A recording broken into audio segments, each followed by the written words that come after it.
మీరు గుడులకు వెళ్లేటప్పుడు దీపాలు దేంతో వెలుగుతుంటాయి? నూనె వేస్తేనే కదా. కానీ మధ్యప్రదేశ్లో ఉన్న ఘడియా ఘాట్ మాతాజీ మందిర్లో అలా కాదు. ఇక్కడ నీళ్లు పోస్తే దీపాలు వెలుగుతాయి. ఈ మందిరం మాల్వాలో నల్కెడా గ్రామానికి 15 కిలోమీటర్ల దూరంలో ఉంది. గత 5 ఏళ్ల నుంచి ఈ టెంపుల్లో దీపాలు నీళ్లతోనే వెలుగుతున్నాయి. అయితే ఈ గుడి పూజారి ఏమంటారంటే, అంతకుముందు నెయ్యి, నూనెతో దీపాలు వెలిగేవి. అయితే ఒకరోజు మాతాజీ కల్లోకొచ్చి నీళ్లతో దీపం వెలిగించమని చెప్పిందట.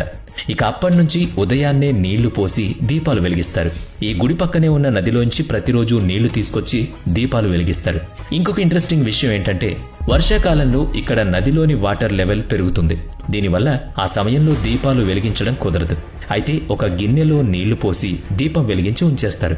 మళ్లీ నదిలో నీరు లెవెల్ తగ్గిన తర్వాత వచ్చి చూసినా ఆ దీపం అలాగే వెలుగుతుంది. ఇక నెక్స్ట్ వన్ ఉజ్జయిని మహంకాళి మందిర్. ఈ మందిరం ఉజ్జయిని నగరంలో ఉంది. భగవంతుడైన శివుణ్ణి పూజించే ఈ మందిరం జ్యోతిర్లింగాల్లో ముఖ్యమైనది. ఈ మందిరం దేవి మహంకాళికి అంకితం. ఇది సతీదేవి శరీర భాగంలోని మోచేయి పడిన ప్రదేశం.